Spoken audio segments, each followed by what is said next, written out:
The needle slipped through silk like a whispered secret, each stitch a prayer I'd been weaving for 6 months. French seams, hand-rolled hems, seed pearls I'd sewn one by one until my fingers bled and my eyes burned under the lamplight. The dress spread across my dining table like captured moonlight. Ivory silk charmeuse that had cost me 3 weeks' grocery money, but worth every sacrifice for Hallie's wedding day. Don't forget to subscribe to the channel and comment where you're watching from. At 62, my hands weren't as steady as they'd been when I'd sewn my own wedding dress 40 years ago, but they were wiser. Each pleat held decades of muscle memory, every dart shaped by the ghosts of countless alterations I'd done to make ends meet after Toby died. This dress wasn't just fabric and thread. It was my love letter to my only daughter, the child I'd raised alone after her father's heart attack when she was 12. The morning sun painted golden squares across my kitchen floor as I wrapped the gown in acid-free tissue paper, the way my mother had taught me to preserve precious things. My reflection in the hallway mirror showed a woman grown thin from worry and lean from years of stretching every dollar, but my eyes held the quiet satisfaction of work well done. Today, Hallie would see what her mother's hands had created in the silence of countless nights. The Fairmont Hotel rose before me like a wedding cake made of brick and marble, its valet parking alone costing more than I spent on groceries in a month. Hallie had chosen this venue, or rather, her future mother-in-law had chosen it, despite knowing my modest teacher's pension couldn't stretch to such extravagance. I'd offered to help with the flowers instead, to do something within my means. But Mia Cox had smiled that paper-thin smile of hers and said, "Oh, don't worry about contributing, Bree. We've got everything handled." The bridal suite hummed with expensive chaos. Mia commanded a team of professionals like a general positioning troops, a makeup artist with a kit that cost more than my monthly rent, a hairstylist whose scissors moved with surgical precision, and a photographer whose camera clicked constantly, capturing every manufactured moment of candid preparation. Hallie sat in the center of it all like a porcelain doll, beautiful and still, while strangers painted and primped and fussed over her. My daughter had always been lovely, but today she looked like someone else entirely, someone polished to a shine that reflected back only what others wanted to see. "Mom!" Hallie's voice carried that particular tone that meant she needed something but was already preparing to be disappointed by what I could offer. "You're here. Good. We're almost ready for the dress." I lifted the garment bag with the reverence reserved for sacred things. 6 months of evenings after grading papers. 6 months of saving every penny. 6 months of dreaming about the moment my daughter would slip into silk and lace made by her mother's hands.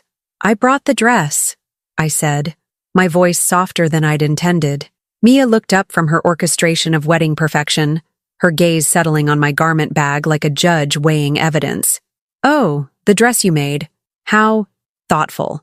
The word thoughtful fell from her lips like a diplomatic apology for something embarrassing but unavoidable. I began to unzip the bag, my fingers trembling slightly, not from nerves, but from the intensity of love that had gone into every stitch. The silk emerged like water taking shape, and for a moment, the room fell silent. "It's," Hallie began, then stopped. "It's very handmade," Mia finished, stepping closer with the air of someone examining damaged goods. "The detail work is quite rustic." Rustic. 6 months of French seams and hand-embroidered pearls, dismissed as rustic. I felt something shift inside my chest, a small door closing. "Hallie, darling," Mia continued, her voice honeyed with false kindness. "Perhaps we should consider the backup option we discussed. The Vera Wang from the boutique? It's more appropriate for the photographs." Hallie's eyes darted between the dress I'd made and the woman who would soon be her mother-in-law. I watched my daughter weigh her choices like a merchant calculating profit and loss, and I saw the exact moment she chose the path that led away from me. "Mom, I think maybe we should go with the other dress. This one is—" She paused, searching for words that wouldn't cut too deep. "It's just not quite right for the venue." The needle-sharp pain of rejection pierced through 23 years of scraped knees I'd bandaged, nightmares I'd chased away, and dreams I'd encouraged. I folded the dress back into its tissue paper shroud, my movements careful and precise, the way I'd learned to handle disappointment, with dignity intact. "Of course," I said. "Whatever makes you happy." I stepped into the hallway to give them privacy, but also to breathe. The corridor's thick carpet muffled the sounds of wedding preparation, but I could still hear voices through the door I hadn't quite closed. "Thank God you came to your senses," Mia's voice carried clearly. "Can you imagine the photographs? Everyone would wonder where on earth that dress came from." Hallie laughed, a bright, nervous sound that pierced straight through me. "If anyone asks, I'll just say it doesn't fit. It looks like something from a thrift store anyway." The words hit like physical blows. 6 months. 6 months of my life, my love, my hope that I still mattered to the child I'd raised. 6 months reduced to thrift store embarrassment and nervous laughter. I stood in that hotel hallway, dress bag clutched against my chest, and felt something fundamental shift inside me. Not break. Breaking implied something that could be mended. This was more like evolution, like a snake shedding skin it had outgrown. Through the partially open door, I could see Holly stepping into the Vera Wang gown, her face radiant with relief. Mia zipped her up with the satisfaction of someone who had successfully prevented a social disaster. The photographer snapped away, capturing the moment of transformation from daughter to daughter-in-law, while my own creation lay forgotten on a chair like discarded wrapping paper. I walked back into the room with the measured steps of someone who had made a decision. "I'm going to take this home," I said, lifting my dress with newfound purpose. "Oh, Mom, I'm sorry. Maybe I can wear it to the rehearsal dinner?" Hallie's voice carried the hollow ring of consolation prizes and afterthoughts. "No," I said simply. "That won't be necessary." I kissed my daughter's forehead, inhaling the scent of expensive hairspray and borrowed perfume that smelled nothing like the child who used to crawl into my bed during thunderstorms. "Have a beautiful wedding, sweetheart." As I walked down the hotel corridor, I heard Mia say, "Well, that was easier than I expected. Sometimes people just need to accept reality." The elevator doors closed on my old life. In my arms, wrapped in tissue paper and wounded pride, lay the beginning of something else entirely. Outside, the spring air carried the scent of possibility mixed with exhaust fumes and other people's dreams. I placed the dress carefully in my car's back seat, settling it like precious cargo for a journey to an unknown destination. The drive home took me past the neighborhood where I'd raised Holly alone, past the school where I'd taught for 37 years, past all the familiar landmarks of a life lived in service to others. But today, those places looked different, smaller somehow, as if I'd been seeing them through the wrong lens all this time. My house welcomed me back with its familiar creaks and shadows, the same yellow kitchen walls I'd painted when Hallie started high school, the same photographs chronicling a lifetime of birthdays, graduations, and ordinary Tuesdays that had somehow added up to raising a human being. I spread the dress across my dining room table once more, smoothing the silk with gentle hands. The afternoon light caught the pearls I'd sewn in spiraling patterns across the bodice, each one placed with the precision of a woman who understood that details mattered, even when, especially when, no one else noticed. The French seams lay flat and perfect, invisible from the outside but strong enough to last generations. This was not thrift store work. This was artistry born of love and honed by necessity. I made myself a cup of tea, English breakfast, strong enough to wake the dead, and sat looking at the dress while steam rose from my mug like incense.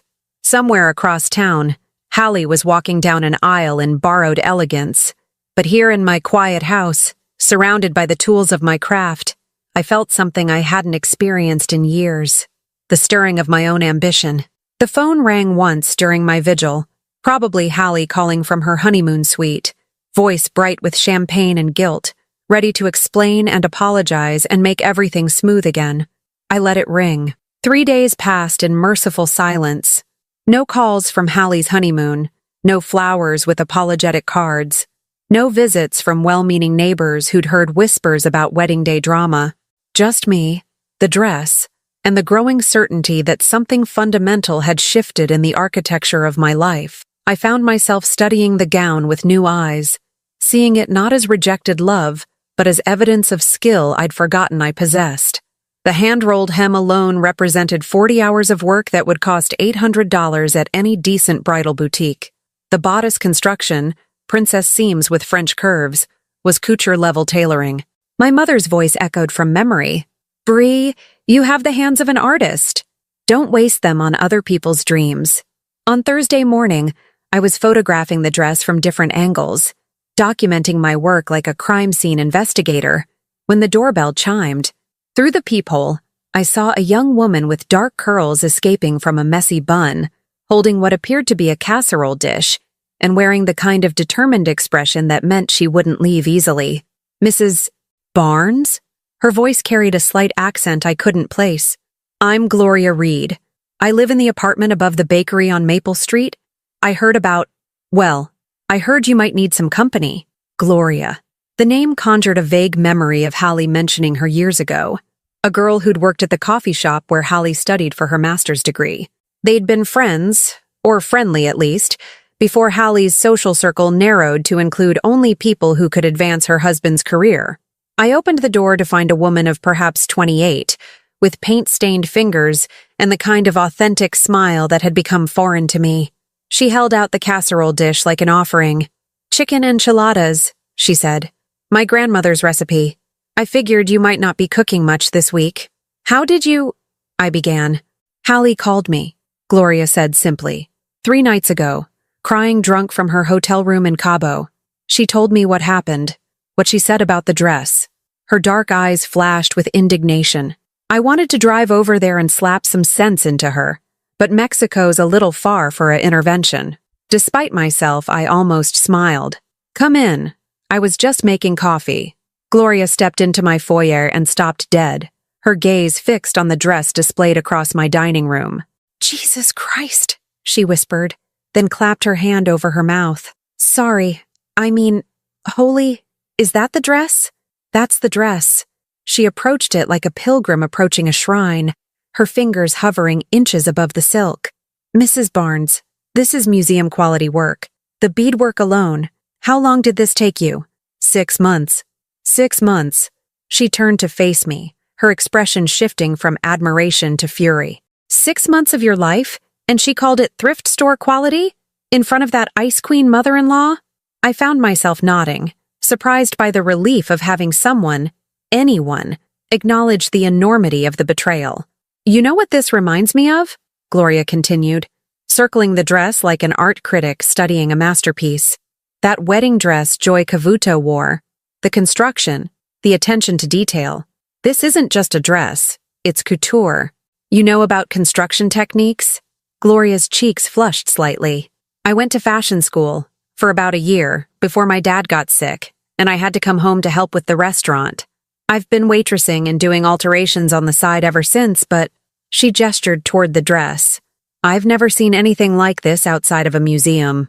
Something stirred in my chest. A feeling I'd almost forgotten. Recognition. Professional respect. The acknowledgement of skill by someone who understood the craft. "Would you like some coffee?"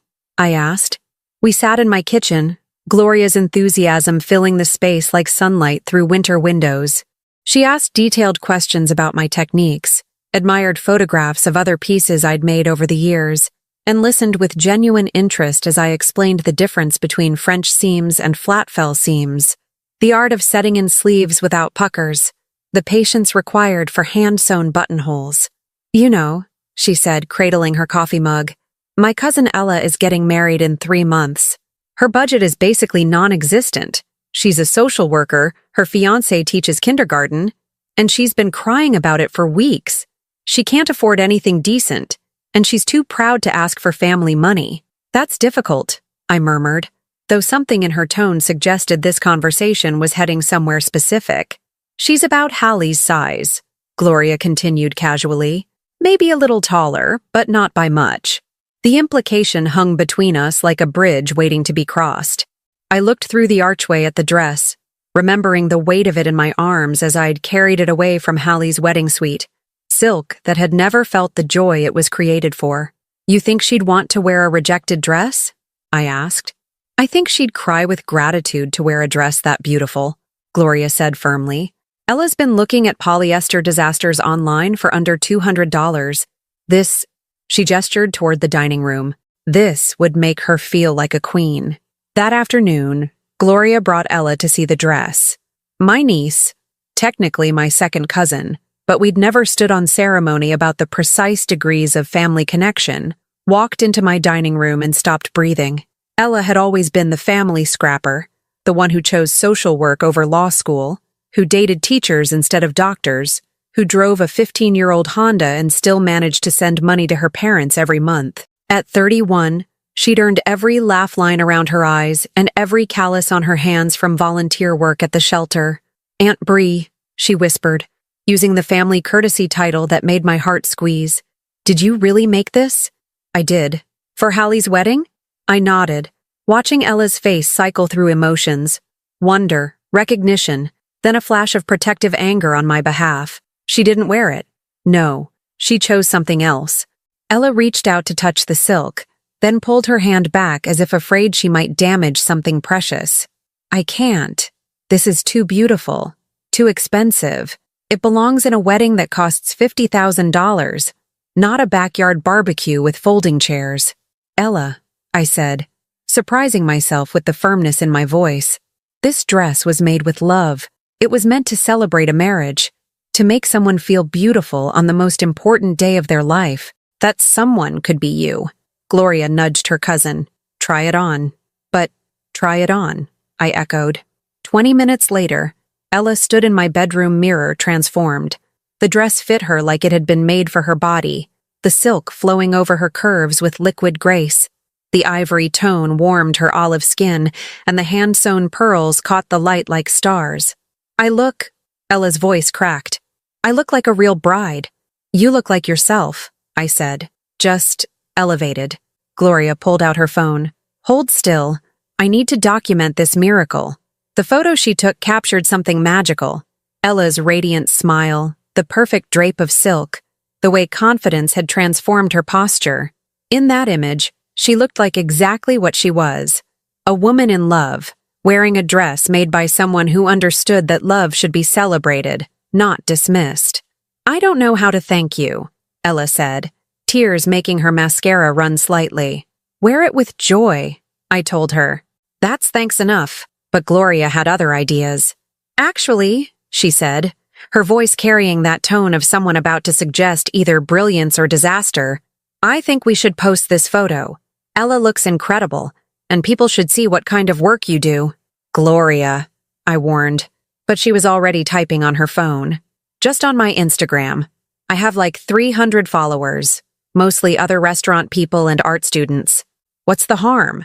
She posted the photo with a caption that made my chest tight with unexpected pride. "When your cousin needs a wedding dress but can't afford couture, and your friend's mom happens to be a secret master seamstress. This gown was hand-sewn over 6 months by Bree Barnes, a retired teacher who clearly missed her calling.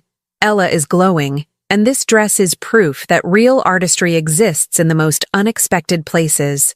Handmade, couture, real artist, wedding dress, talented women." The response was immediate and overwhelming. Within hours, Gloria's phone was buzzing constantly with comments, shares, and direct messages. People wanted to know where they could commission similar work. Brides whose weddings were still months away started asking about pricing. Local seamstresses reached out with professional admiration. By evening, the photo had been shared 47 times. By the next morning, it had reached 2,000 views, and Gloria was fielding inquiries from as far away as Portland and San Francisco. "Mrs. Barnes," Gloria said, arriving at my door with coffee and croissants and an expression of barely contained excitement, "I think we need to talk about starting a business." I sat at my kitchen table, scrolling through comment after comment of praise and inquiries, feeling like someone had switched on lights in rooms I'd forgotten existed. For decades, I'd sewn for necessity, mending clothes, hemming curtains, making Halloween costumes on teachers' salary. But this felt different. This felt like possibility, wearing a silk dress and pearls. "I don't know anything about running a business," I said. "But you know everything about making dresses that make women feel like goddesses," Gloria countered.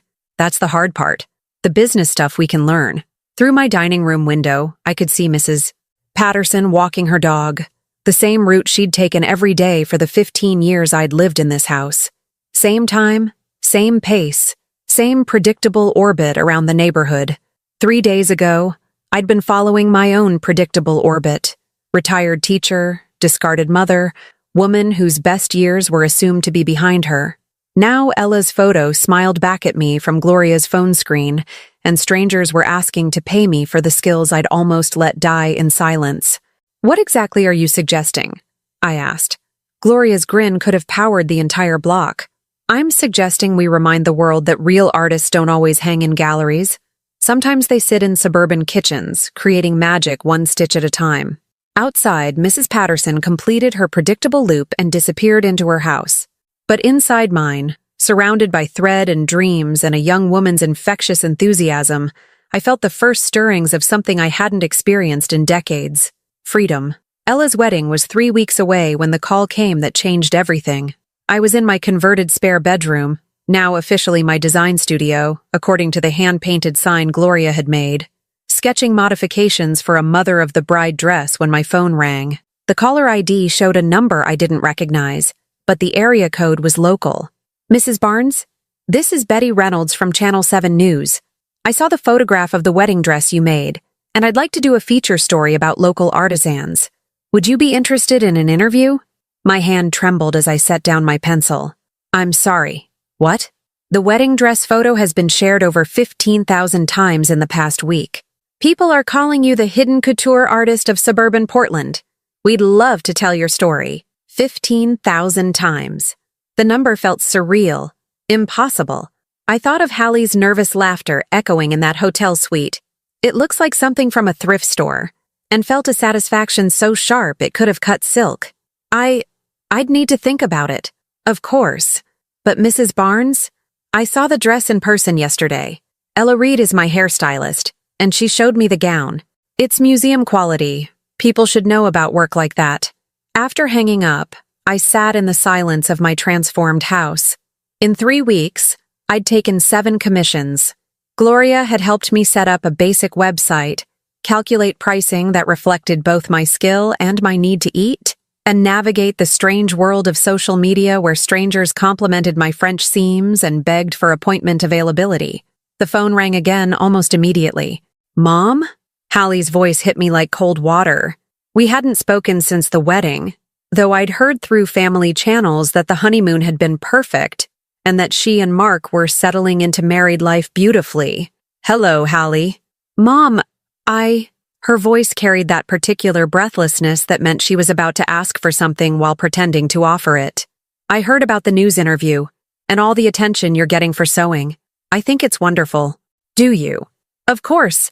I always knew you were talented, and I was thinking, maybe we could meet for lunch. I have some ideas about how to help you expand this little business. This little business. The phrase landed like a paper cut, small but surprisingly painful. I'm quite busy these days, Hallie. Oh, I know. That's why I thought we could discuss efficiency strategies. Maybe you could streamline your process, use different materials that are more cost-effective. Mark has some insights about scaling artisan businesses. He deals with creative entrepreneurs all the time in his consulting work. I closed my eyes, seeing with perfect clarity the conversation Hallie had already had with her husband and mother-in-law. Bree's little sewing hobby was getting attention, which meant it could be useful, but only if properly managed and refined according to their standards. What kind of materials did you have in mind? I asked. Well, nothing too expensive. Maybe synthetic blends instead of silk? And we could source beading wholesale instead of you hand-sewing everything. Mark says the key to profitability is reducing labor-intensive processes. Synthetic blends. Don't sound like that, Mom. I'm trying to help. The dress you made for Ella looked lovely, but let's be honest. You can't spend 6 months on every dress if you want to make real money. Real money. As opposed to the imaginary money I was apparently making by charging fair prices for master-level craftsmanship. Hallie, I said carefully, did you see the news story announcement? That's actually why I called. I think it's wonderful exposure, but you'll want to be careful about how you present yourself. Maybe I could help you prepare for the interview? Make sure you say the right things? The right things. As if my own words, describing my own work, might not be adequate without her editorial guidance. I'll call you back, I said, and hung up before she could respond. Gloria arrived an hour later with Thai takeout and the expression of someone who'd been fielding phone calls all day. "Your daughter called me," she announced, setting containers of pad thai on my kitchen table. "Wanted to know if I was encouraging you in this sewing venture and whether I understood the financial realities of custom work. What did you tell her?" "I told her that in 3 weeks, you've made more money per hour than I make waitressing, and that your financial realities include having a waiting list of clients willing to pay premium prices for work they can't get anywhere else." Gloria's eyes flashed. "Then I may have mentioned that dismissing museum-quality craftsmanship as a sewing venture showed a fundamental misunderstanding of both art and business." I found myself smiling for the first time all day. How did she take that? About as well as you'd expect. She suggested I might be getting above myself, and that it would be unfortunate if I encouraged you to make unrealistic career decisions at your age. At my age, 62 years old, apparently too ancient for new dreams. "Gloria," I said suddenly, "do you remember what you wanted to do when you were in fashion school? Before your father got sick?" Her face shifted, vulnerability replacing the fierce protectiveness she'd been wearing. "I wanted to design clothes for real women, not size 0 models or celebrities, but women with curves and stories and lives that didn't fit standard patterns." She laughed, but it sounded hollow. "Naive, right? The professors kept pushing us toward commercially viable designs. Clothes that could be mass-produced and marketed to the broadest possible demographic. What if it wasn't naive?" "What do you mean?" I stood up, pacing to the window where I could see my neighbor's predictable garden. The same flowers planted in the same patterns year after year, safe and unremarkable and slowly dying from lack of imagination. What if we didn't just take commissions for wedding dresses? What if we actually started a real business? Custom clothing for women who've been ignored by the fashion industry. Gloria set down her fork. "Bree, are you suggesting what I think you're suggesting?" "I'm suggesting that maybe a retired teacher and a former fashion student might know something about what real women actually want to wear. I'm suggesting that maybe commercially viable has made fashion boring and soulless, and maybe there's room for something different." The silence stretched between us, full of possibility and terror in equal measure. "We'd need capital," Gloria said finally. "Equipment, space, materials, a real business license. Marketing beyond Instagram posts. I have some savings," I said, "and this house.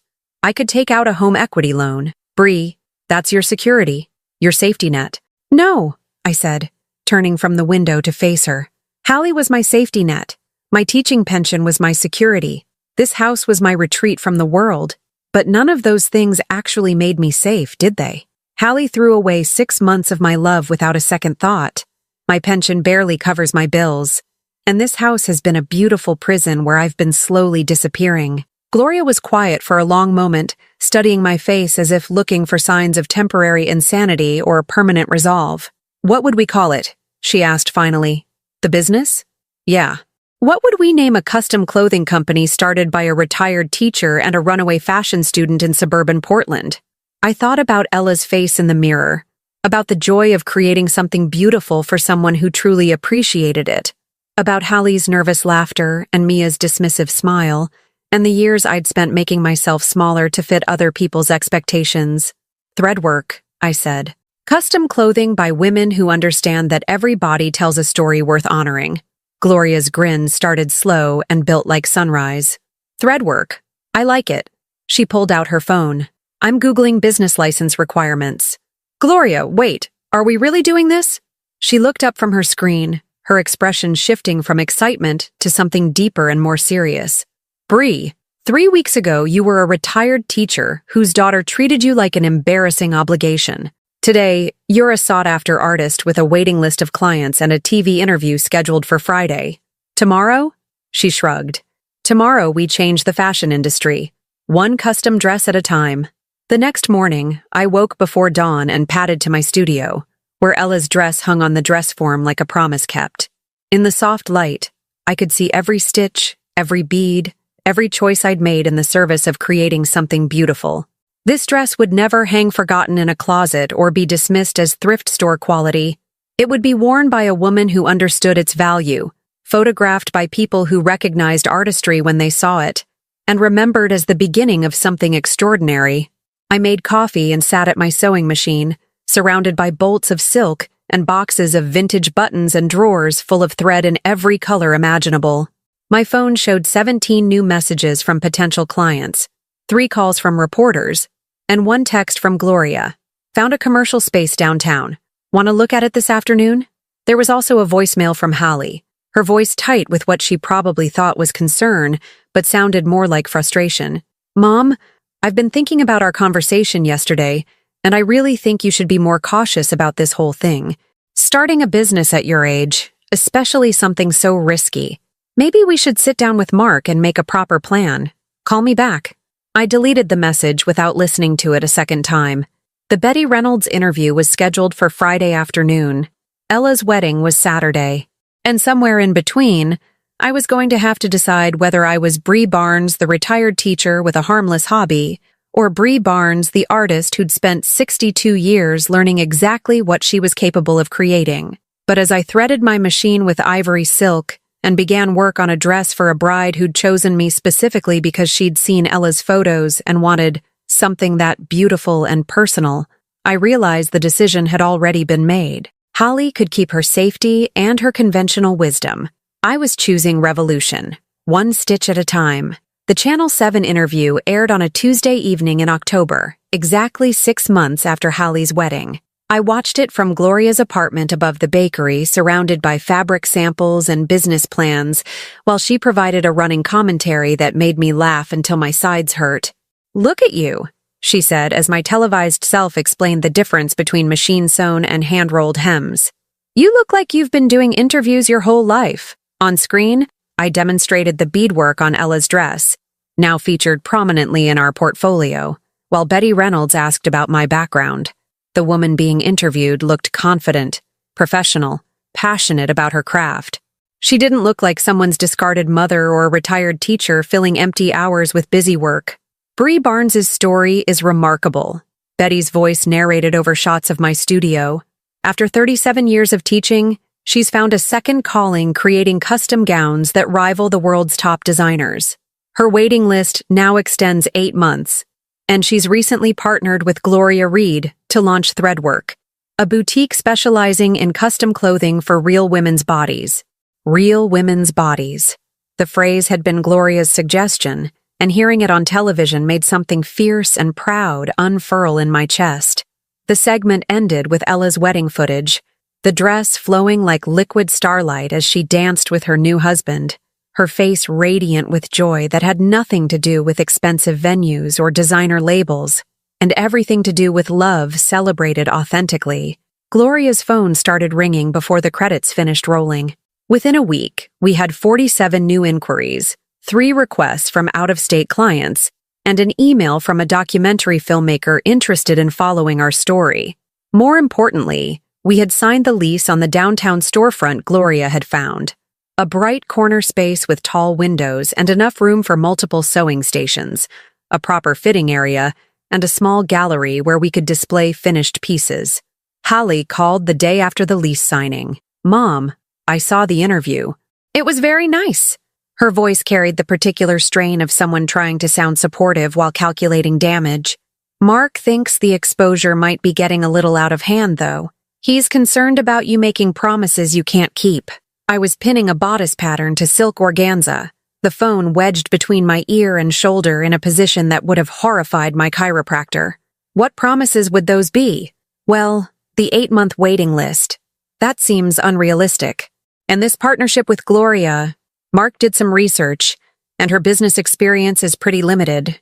He thinks you might be making decisions too quickly, Mark thinks. As if my son-in-law's opinions carried more weight than my own judgment about my own life. "Hallie, I've been making decisions for 40 years longer than Mark has been alive. That's not what I meant. It's just, starting a real business is complicated. There are liability issues, tax implications, insurance concerns. Mark could help you understand." "I understand perfectly well," I interrupted, my voice sharper than intended. "I understand that Gloria and I have built something beautiful and profitable in 6 months, while you and Mark have spent that same time trying to convince me I'm too old and inexperienced to know what I'm doing." Silence stretched across the phone line. When Hallie spoke again, her voice was smaller, more careful. "Mom, I'm trying to look out for you. By telling me to use synthetic fabrics and mass-produce trim? By suggesting I streamline my process to eliminate everything that makes my work distinctive? That's not looking out for me, Hallie.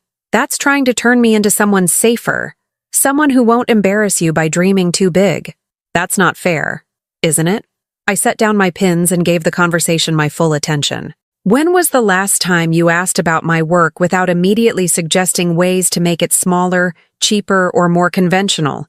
When was the last time you expressed pride in what I've accomplished without adding a but or a warning? Another silence. This one lasted long enough for me to cut 3 pattern pieces and begin arranging them on the cutting table. The documentary people called me, Hallie said finally. What documentary people? The filmmaker who contacted you, Madeline Wilson. She wanted to interview family members about your transformation. I told her I wasn't interested. Of course she had. The thought of cameras capturing her dismissal of the dress, of the world seeing how she'd treated her mother's gift, must have been terrifying. That's your choice, I said evenly. Mom, please, can we meet for coffee? I think we need to talk face to face. I looked around my studio, at the half-finished gowns hanging like promises on their forms, at the inspiration board covered with sketches and fabric swatches, at the business cards Gloria had designed featuring our logo and the tagline, "Where every body tells a story worth honoring." I'm very busy these days, Hallie. Perhaps after the holidays. Christmas was 8 weeks away. The suggestion hung between us like a door closing slowly but decisively. Mom, I need to go. I have a fitting at 2. I hung up and stood in the silence of my transformed life, feeling the weight of the choice I'd just made. For months, I'd been changing, growing, becoming someone new. But this felt different. This felt like the moment I stopped being Hallie's mother first and became Bree Barnes, artist and businesswoman, who happened to have a daughter. The fitting was for Mrs. Abernathy, a 70-year-old widow who wanted a dress for her grandson's wedding. She'd been shopping at department stores for months without success. Everything was too young, too tight, too dismissive of a body that had lived 7 decades and earned every mark of experience. I don't want to look like mutton dressed as lamb, she'd said during our consultation, but I also don't want to look like I'm attending a funeral. The dress I'd designed for her was elegant crepe in deep forest green, with 3/4 sleeves and a subtle A-line that skimmed her figure gracefully. Hand-sewn covered buttons marched down the back, and I'd added delicate beadwork at the neckline that caught the light without screaming for attention. When Mrs. Abernathy emerged from the fitting room, she stood before the 3-way mirror for a long moment without speaking. "Mrs. Barnes," she said finally, her voice thick with emotion, "I look like myself, but the best version of myself. That's the goal," I said, adjusting the hem slightly. "To honor who you are, not hide it. My daughter-in-law suggested I just buy something online, said it would be cheaper and more practical." Mrs. Abernathy smoothed the skirt with reverent hands. I'm so glad I didn't listen to her. As November deepened into early winter, Threadwork's reputation grew beyond anything I'd dared imagine. The documentary crew followed us for 2 weeks, capturing the process of creating custom pieces and interviewing clients who spoke with genuine emotion about feeling beautiful in their own skin for the first time in years. Gloria handled the business side with a competence that made me grateful I'd trusted my instincts about partnership. She negotiated with suppliers, managed our appointment schedule, and fielded media requests with the skill of someone who'd learned to hustle in restaurant work but dreamed of something greater. We hired 2 seamstresses, both women over 50 who'd been downsized from factory jobs and told their skills were obsolete. Watching them rediscover their artistry in our bright studio felt like witnessing resurrections. The space became a haven for conversations I'd never expected to host. Women talked about their bodies not as problems to be solved, but as stories to be celebrated. They shared experiences of shopping frustration, of feeling invisible in a fashion industry that seemed designed for other people, of rediscovering confidence in clothes that fit their actual lives. "You know what I love most about this place?" asked Catherine, a 45-year-old attorney trying on a suit jacket I'd designed to accommodate her post-mastectomy figure. "Nobody here acts like my body is wrong for existing." The jacket fit perfectly, professional and feminine without trying to hide or overcompensate for anything. Catherine's reflection showed a woman ready to command any courtroom or boardroom, comfortable in her own skin and expertly tailored fabric. 2 weeks before Thanksgiving, the story broke that changed everything. Pacific Northwest magazine ran a feature called "The Seamstress Who Stole Christmas," a play on words that made Gloria groan but generated enormous attention.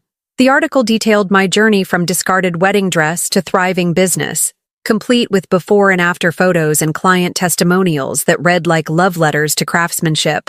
But it was the sidebar that made my phone ring non-stop for 3 days. Under the headline, "The Dress That Started It All," the magazine had printed the full story of Hallie's wedding, how I'd spent 6 months creating a couture gown only to have it dismissed as thrift store quality by my own daughter. They'd obtained photos of both the dress and Hallie's reaction, though they'd had the courtesy to blur her face in the published images. The public response was immediate and overwhelming. Social media exploded with support for "the mom who turned rejection into revolution." Threadwork, Eleanor began trending on Twitter. Fashion bloggers wrote think pieces about ageism in creative industries and the value of handmade craftsmanship. Most tellingly, orders poured in from women who specifically mentioned wanting to support a business that honored rather than dismissed their mother's generation. Gloria found me in the studio on the 3rd day of media chaos, sitting at my sewing machine with tears streaming down my face as I worked on a simple hem. "Bree? What's wrong? This is amazing publicity. We're booked solid through next summer?" "I know," I said, wiping my eyes with the back of my hand. "That's not why I'm crying." "Then why?" I set down my needle and turned to face her. Because 37 years ago, when Hallie was born, I dreamed of being the kind of mother she'd be proud of. I worked 2 jobs to put her through college. I sacrificed every luxury to give her advantages I'd never had. And somewhere along the way, I forgot that she was supposed to be proud of me too. Gloria sat beside me on the small bench, her expression thoughtful. "You know what I think?" she said finally. "I think you did raise her to be proud of you. But somewhere along the way, she forgot that pride isn't about having a mother who's convenient or conventional. It's about having a mother who's brave enough to become exactly who she's meant to be." Outside our studio windows, Portland's winter rain painted abstract patterns on glass that had become synonymous with transformation. Inside, surrounded by the tools of my trade and the evidence of dreams made manifest, I realized that Hallie's opinion, once the sun around which my world orbited, had become just one voice among many. And for the first time in decades, it wasn't the loudest voice in the room. The first snow of December fell on a Thursday, the same day Hallie finally came to see what I had built. I spotted her through the large windows of Threadwork, standing on the sidewalk across the street like a tourist studying a foreign landmark. She wore the black wool coat I'd given her for Christmas 3 years ago, expertly tailored, expensive, the kind of safe choice that looked appropriate in any setting without making any statements about the woman wearing it. For 20 minutes, she stood there while I worked with Mrs. Patterson on a holiday dress fitting, both of us pretending not to notice the figure in black watching from the cold. Mrs. Patterson, my old neighbor who'd become one of my most enthusiastic clients, finally broke the careful silence. "Isn't that your daughter out there? She looks frozen half to death." "Yes," I said, adjusting the hem of her burgundy velvet gown. "She does." "Well, for heaven's sake, Bree, let the girl come in before she turns into a popsicle." But I didn't move toward the door, and Hallie didn't cross the street. We stayed in our respective territories, separated by asphalt and 8 months of choices that couldn't be undone. When Mrs. Patterson left, bundled in her coat and carrying the garment bag with quiet pride, Hallie finally approached. She pushed through the door with the careful movements of someone entering enemy territory, her eyes taking in the transformed space. The gleaming hardwood floors Gloria and I had refinished ourselves, the custom fitting rooms with their elegant curtains, the gallery wall featuring photographs of our work. "Mom." Her voice was smaller than I remembered. "Hallie." She moved through the studio like someone touring a museum exhibit, pausing at the cutting table where I was working on a New Year's Eve gown for a client who wanted to feel spectacular at 68. The silver silk caught the afternoon light, and I watched Hallie recognize the quality of the construction, the complexity of the beadwork, the hours of skilled labor that had gone into every seam. "It's beautiful," she said finally. "Thank you." "The magazine article." She stopped, swallowed, tried again. I didn't know they were going to write about the wedding dress, about what I said. I continued pinning the bodice, my movements steady and practiced. What did you think would happen when you dismissed 6 months of my work as thrift store quality? Did you think it would remain private forever? I was nervous. Mia was being Mia. I wasn't thinking clearly. You were thinking clearly enough to laugh. The words fell between us like dropped pins. Holly flinched as if I'd slapped her. I've apologized for that. I called you. I sent flowers. You sent flowers to yourself, I interrupted, to make yourself feel better about hurting me. You never once asked how I felt. You never acknowledged what that dress represented. Holly moved to the window, her reflection ghost-like in the glass that separated warm from cold, inside from outside. I know you're angry with me. No. I set down my pins and faced her directly. I was angry for about a week. Then I realized anger was just another way of making your opinions more important than my reality. What does that mean? It means I stopped caring whether you approved of my choices and started caring whether I approved of them. The silence stretched between us, filled with the weight of 8 months of transformation. Outside, Portland's December afternoon painted everything in shades of gray and silver, while inside our studio glowed with warm light and the evidence of work that mattered. The documentary comes out next month, Hallie said abruptly. Madeline Wilson called me again. She wanted to include interviews with you and me discussing our reconciliation. Our what? Hallie's cheeks flushed. I told her we were working things out, that you'd forgiven me and we were closer than ever because of what happened. I stared at my daughter, this woman I'd raised, sacrificed for, loved with the fierce completeness that only mothers know, and felt nothing but a vast, calm clarity. You told a documentary filmmaker that I'd forgiven you without ever asking if that was true. Haven't you? Forgiven me? The question hung in the air like a challenge. Hallie's eyes held the expectation of absolution, the assumption that maternal love would eventually overcome any wound, that enough time and success would erase the memory of her cruelty. Hallie, I said gently, forgiveness isn't something you get to declare on my behalf. But you're my mother. Yes, I am. And for 62 years, I believed that meant I had to absorb every hurt, excuse every slight, and pretend that your needs mattered more than my dignity. But mothers are also human beings with feelings that deserve respect. Hallie's composure finally cracked. So you're never going to forgive me? I'm supposed to pay for 1 moment of weakness for the rest of my life? 1 moment? I moved to the gallery wall, where photographs showed the evolution of threadwork, from Ella's wedding dress to Mrs. Abernathy's forest green elegance, to dozens of women who'd found confidence in custom clothing. This wasn't 1 moment, Hallie. This was years of treating me like an embarrassment, of dismissing my opinions, of assuming your husband's judgment carried more weight than my experience. That's not true. When was the last time you asked my advice about something important? When did you last visit me without needing a favor? When have you ever introduced me to your friends as someone you're proud of, rather than someone you have to explain? Each question landed like a perfectly placed stitch, holding together a pattern Hallie had never been forced to see clearly. She stopped, her hands twisting the strap of her expensive handbag. I don't know how to fix this. Maybe it doesn't need to be fixed, I said. Maybe it needs to be accepted as it is. Gloria chose that moment to return from her lunch meeting with a potential investor, her arms full of fabric samples and her face bright with cold air and excitement. She stopped short when she saw Hala, her expression shifting to careful neutrality. Hallie, she said with professional politeness. How nice to see you. Gloria. Hallie's voice carried the particular stiffness she reserved for people she considered beneath her notice. I see business is going well. Better than well. We're expanding to a second location in Seattle next year. I watched Hallie process this information, saw her realize that Gloria, the waitress she'd dismissed as getting above herself, was now my business partner in an enterprise worth more than Hallie's husband made in consulting fees. That's congratulations, Hallie managed. Thank you. Gloria set down her samples and moved to the cutting table, her presence creating a buffer between Hallie and me. Bree, the investor loved your portfolio. She wants to feature threadwork in her magazine's spring issue about women entrepreneurs over 50. Women entrepreneurs over 50. The phrase would have been unimaginable to me a year ago, when I was still defining myself as Hallie's mother and Toby's widow, and a retired teacher filling empty hours with hobbies.